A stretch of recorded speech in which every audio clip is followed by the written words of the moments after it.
नमस्कार, my channel my viewers. ये पाकिस्तान में हमारा न्यूज में हर टाइम रहता है। पाकिस्तान में अजीब अजीब कहानी बनता है, अजीब अजीब घटना घटता है जो हम लोगों को समझ में नहीं आता है। आखिर ऐसा क्यों होता है? पता है, जब लड़ाई हो रहा था, आसिफ मुनीर को नजर नहीं आ रहा था। वो चूहे की तरह कौन से गड्ढे में घुसा हुआ था। जब सीज फायर घोषणा की हमारा मोदी जी ने, तो वो बाहर आए। आते ही उन्होंने इधर उधर स्टाइल लगा के खुद को फील्ड मार्शल घोषणा कर लिया। मतलब फील्ड मार्शल वो होता है जो मिलिट्री के अंदर सबसे हाईएस्ट अवार्ड होती है, ठीक है, या उसका देश का सबसे हाईएस्ट अवार्ड होता है फील्ड मार्शल। जब इसको ले लिया, अभी देख लो, युद्ध में पूरा सत्यानाश कर दिया पाकिस्तान को और मिला उसको फील्ड मार्शल अवार्ड। हमारे देश में होता है उसको तो पनिशमेंट हो जाता शायद। ये कौन सा लड़ाई कर लिया और कौन सा तोप छोड़ दिया, लेकिन पाकिस्तान में ऐसे नहीं है, उसका अवार्ड किया गया। कोई बात नहीं, अभी इतना तो समझ सकता है कि पाकिस्तान का जो प्राइम मिनिस्टर है, जो गवर्नमेंट है नालायक। इमरान खान को हटा के यहाँ पे बैठा दिया। तो जो सरकार है वो पाकिस्तान मिलिट्री आसिफ मुनीर बाकी यहाँ पे ला के खड़ा कर दिया। तो इसलिए जितने मर्जी अवार्ड लो, अभी पैसा ही पैसा होगा। बाद में बहुत सारे सामान खरीदने को करीब करीब 75 बिलियन का बजट है, जो लड़ाई में उनको नुकसान हो गया। और परचेजिंग होगा, वो बहुत पैसा होगा वहां पे कमाई जो भी मिला। दूसरा न्यूज ये है कि अमेरिका 14 जून उनको जो आर्मी पैरेड होता है, अमेरिका मुनीर को बुलाया। अभी अमेरिका क्यों बुलाया? कौन सा तोहफा है आसिफ मुनीर? तो अमेरिका क्यों बुलाया, ये करीब करीब हमें समझ में नहीं आ रहा है। जो इतना रैंक ही वो नहीं है, ऐसे लड़ाई में जीता भी नहीं है, कुछ नहीं है। कोई बात सोचिए, ये पाकिस्तान के साथ उसका ताल्लुक ही क्या है? कौन सा इंडिया को हरा दिया जो अमेरिका उसका अवार्ड कर रहा है, उसके स्पेशल गेस्ट हिसाब से उसको बुलाया, वो भी पेंटागन का।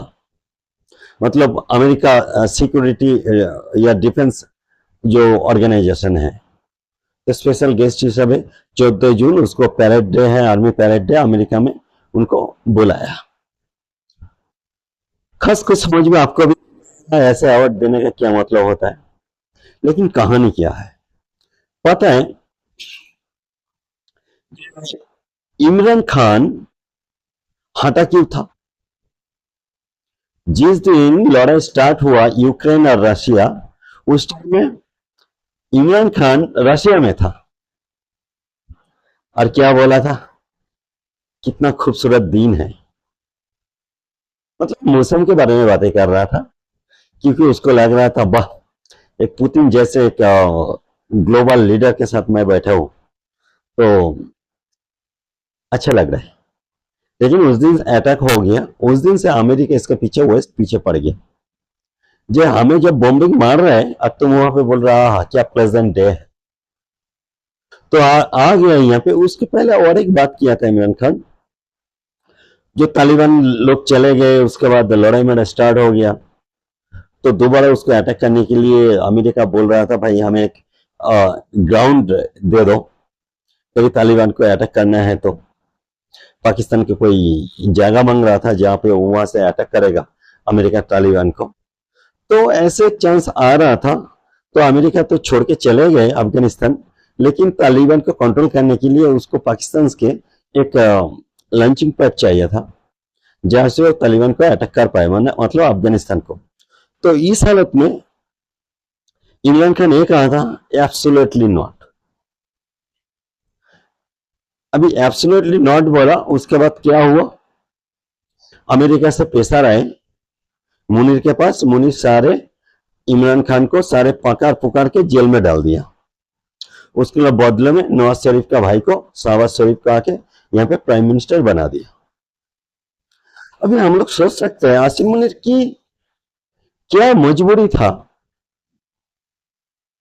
कि अमेरिका को बात मानना पड़ा? क्या मजबूरी था, इसके बारे में बात करता हूं।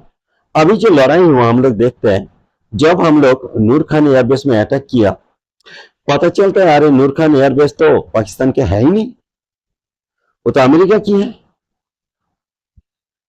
पता शायद था, लेकिन जो अमेरिका या पाकिस्तान खुद, पाकिस्तान आदमी तो अमेरिका के सहन नहीं पाता है। ये देखिए अमेरिकन जो पाकिस्तान का मिलिट्रीज है उसको जगह दे दिया वहां पे, ये लो यहाँ से अटैक करो अफगानिस्तान को, तुम्हारे भाई लोग हैं, उन लोग भी भाई हैं, उन्हें भी अटैक करो, ईरान भी भाई लोग है, उसको भी अटैक करो। तो आखिर आसिम मुनीर दिया क्यों? आसिम मुनीर इसलिए दिया, पाकिस्तान में एक प्रॉब्लम है, वहां पे डुअल सिटीजनशिप चलता है। मुझे लगता है ये सबसे बड़ी प्रॉब्लम है। डुअल सिटीजनशिप मतलब आप पाकिस्तान का भी सिटीजनशिप रह सकते हो, दूसरे कंट्री के भी सिटीजनशिप रख सकते हो। इसका मतलब ये हुआ, ये कोई भी आदमी पाकिस्तान में जितना भी चोरी करे, जितने भी लूटे, उसको पकड़ने के लिए जाओगे तो अमेरिका लंदन काफे भाग जाएगी, क्योंकि वहां का भी सिटीजन है। और पाकिस्तान के सारे प्रॉब्लम का जड़ यही है, कोई भी नेता जो होता है बाहर से आता है, पढ़ाई वढ़ाई करके आके यहाँ पे पाकिस्तान में इसलिए आते हैं कि कमाई कमाई करते हैं। उस दिन जिस दिन लगता है ये बहुत कमाई हो गया, मुसीबत आने वाला है, भग जाता है दूसरा कंट्री में। तो ये डुअल सिटीजनशिप का प्रॉब्लम है पाकिस्तान में। और बांग्लादेश में भी सेम कहानी है, वो भी डुअल सिटीजनशिप है, इंडिया में नहीं है। इंडिया में ये है, अगर दूसरा सिटीजनशिप आपने लिया दूसरे कंट्री में, तो आपको इंडियन सिटीजनशिप को सरेंडर करना पड़ेगा, आपको पासपोर्ट जमा करना पड़ेगा। तो इसलिए कोई छोड़ नहीं पाता है, जा नहीं पाता है।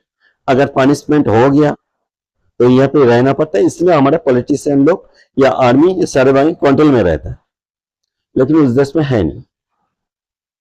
तो कहानी यह था, अमेरिका उसको अवॉइड क्यों कर रहा है? इसलिए कर रहा है, देखा गया कि Asim Munir not first time जो अमेरिका उसको इनवाइट कर रहा है, इसके पहले भी पाकिस्तान के बहुत सारे जो आर्मी कमांडर है वहां पे गए, अवार्ड दिया उसको। जनरल जनरल मुशर्रफ का नाम तो सुने ही होंगे, कोई इंटरव्यू देखे होंगे आप लोग, जो वो कितना बात को घुमा सकता है, टेढ़ा मेढ़ा करके कुछ भी पूछो उसको घुमा फिरा के जवाब देते थे। वही मुझे उसको फॉलो करते थे, ये बंदा कितना झूठ बोल सकता है और कितना बात को मोड़ सकता है ये मिस्टर मुशर्रफ। जो भी है, बाद में उसको तो पाकिस्तान में आ भी नहीं पाया, दूसरे कंट्री में ही जेल हो गया, वो दूसरे कंट्री में ही रह गया। ये सारी कहानी था। अब अमेरिका की फंडा क्या है? बराबर नेशन पाकिस्तान क्या हमारा बराबर नेशन? नहीं, बिल्कुल नहीं है। उसके पास करीब करीब 75 बिलियन डॉलर का वो लोन ले चुके हैं इस टाइम में। अभी उसका इंटरेस्ट भी दे नहीं पाएगा, तो देश का हालत क्या हो सकता है? जो इंटरेस्ट होता है किस जाता है जिसकी, वो इंटरेस्ट दे रहे हैं सिर्फ, इस टाइम में जो ओरिजिनल वो है वो नहीं दे रहे। तो उन लोग लोन लेने में डरते क्यों नहीं है? नहीं डरते उन लोग लोन लेने के लिए, क्योंकि जो लोन लेते हैं और जो पे करते हैं लोन को, वो अलग अलग इंसान है। लोन लेते हैं आर्मी और वहां का पॉलिटिशियन देश के नाम पे, उन लोग लोन लेके उसके अंदर 50-60% मार मोड़ के दूसरे कंट्री में भाग जाता है। लेकिन जो लोन को रिटर्न करता है वो होता है 5 जनता। तो उन लोग लोन लेने के लिए डरते नहीं है। तो कहानी ये है, अभी जो लोन देता है उन लोग क्यों नहीं डरते? उन लोग नहीं डरते क्योंकि जो लोन आते हैं उसके बदले में जो भी आता है वो सामान उस कंट्री से खरीद कर लेता है। जैसे इंडिया से सपोज टू 100 करोड़ का लोन उसको दिया, तो 100 करोड़ रह गया वहां पे, वो तो इंटरेस्ट आएगी। इसके बदले में इंडिया क्या करेगा, 100 करोड़ रुपए का सामान उसको बेच देगा। इंडिया बेचे उसमें तो प्रॉफिट आएगा, आगे जो मूल प्रॉफिट है वो वहां पे रह जाता है, मतलब वो पाकिस्तान बाद में धीमे धीमे देगा, जैसे भी देगा। तो ऐसे देते रहते, अगर 75 बिलियन हो लोन ले लिया तो देश का हालत क्या हो सकता है? 44%, 44.6% पाकिस्तान के आदमी इस टाइम में गरीबी रेखा के नीचे है। मतलब समझते हो गरीबी रेखा किसको कहते हैं? पाकिस्तान में गरीबी रेखा की जो है लिंक, वो अगर एक बंदा $3 कमाते हैं दिन में, मतलब खर्च करता है, तीन मतलब 3 7 270 रुपया, उसके फैमिली की बातें कर रहा हूँ, एवरेज नहीं है, हमारे देश की तरह नहीं। $3 अगर कमाते हैं तो गरीबी रेखा के नीचे आ जाता है। अगर $3 के ऊपर होता है, मतलब 270 रुपये अगर आप कमा रहे हो तो आप गरीब हो, 270 रुपये का ऊपर हो तो आप गरीब नहीं हो पाकिस्तान में। अभी फंडा ये होता है कि $3 में क्या मिलता है, 270 रुपये में क्या मिलेगा। मेरे हिसाब से वहां पे 1 किलो आटा की कीमत करीब करीब 150 रुपया, तो तेल का कीमत क्या होगा पता नहीं, सब्जी आगे 150 रुपया, मतलब आपका आधा गए, मतलब आप ये हो रहे हैं यहाँ पे 1 किलो आटा का दाम 40 रुपए, मतलब 80 रुपये कमा रहे हैं, उससे भी कम। मतलब 1 किलो आटा खरीद करने के बाद उनके पास 100 रुपये बच जाता है, ऐसा हालत है। उसके 100 रुपये में क्या खरीद करोगे, ना फिश खरीद करोगे, ना मटन खरीद करोगे, ना बीफ खरीद करोगे, ना सब्जी मुब्जी तो है ही नहीं।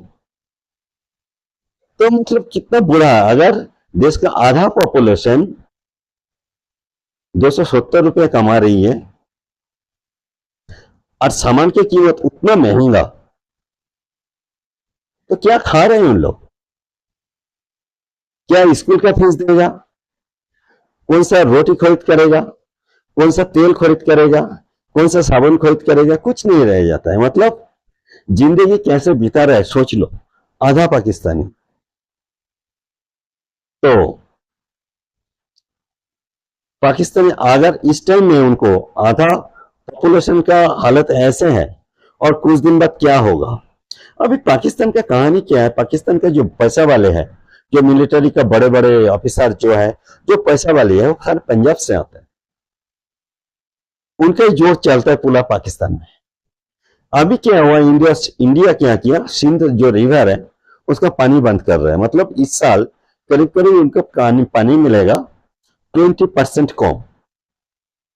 अभी 20% अगर पानी कम जाए तो क्या होगा, ये 20% जीडीपी कम होगा, ये तो खेती कम होगा 20%। लेकिन सिर्फ 20% नहीं, पानी सिर्फ खेती में नहीं जाता है, वहां पे इंडस्ट्री में भी जाता है। सारे इंडस्ट्री पंजाब में है, जो इन्वेस्ट करा, अमेरिका इन्वेस्ट किया, चाइना ने इन्वेस्ट करके रखा, वो सारे फैक्ट्री में जो उसका कॉटन का इंडस्ट्री है वो सारे पानी लगता है। वो पानी कम हो जाएगा तो बुरा हाल होगा। इसका मतलब अगले अगले 1.5 2 साल के अंदर वहां का भूखमरी 60% के ऊपर चला जाएगा। तो समझ रहे हो अभी क्या हुआ, उसके बजट अलॉटमेंट हुआ, गवर्नमेंट वो भी दरवाजा बंद करके वो बजट अलॉटमेंट हुआ।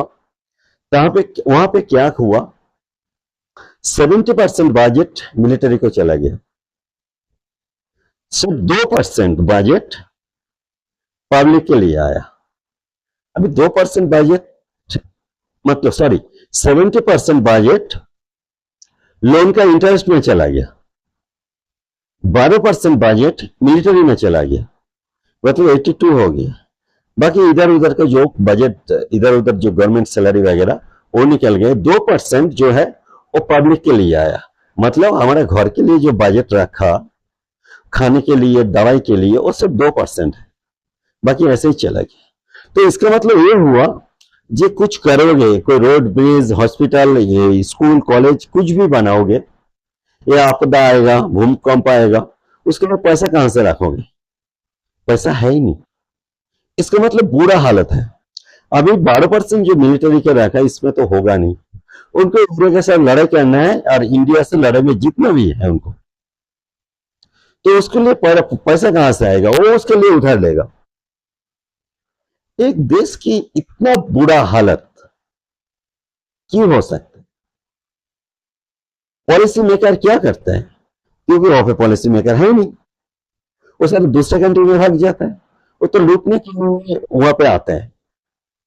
तो इंडिया जब स्वाधीन हुआ, पाकिस्तान भी स्वाधीन हुआ, उसके बाद हम लोग अलग अलग रूट पे चले, हम लोग डेमोक्रेटिक कंट्री बनाया, उन लोग इस्लामिक कंट्री बना दिया, उन लोग दाढ़ी रखना चालू कर दिया, उन लोग सारे अल्लाह के नाम पे छोड़ दिए।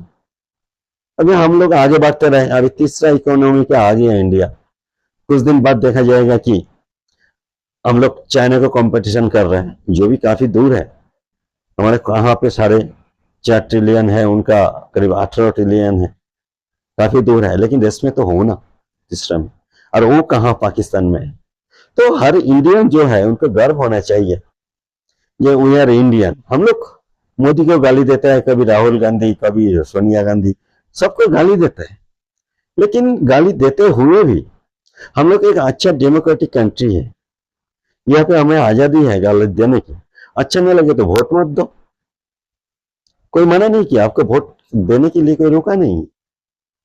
सरकार पूरा पूरा वो है, हाई कोर्ट है, सुप्रीम कोर्ट है, ये ऐसे हमारे कोई गवर्नमेंट को उठा के पटक नहीं देते। अच्छा नहीं लगता, देखो हर चीफ मिनिस्टर अच्छा नहीं है हमारा देश की, कुछ अच्छा है, कुछ देश के बारे में सोचता है, कुछ देश के बारे में नहीं सोचता है, लेकिन सेंट्रल गवर्नमेंट जो है उसको जाकर पटक नहीं देता, वो सारे पब्लिक के ऊपर छोड़ दिया।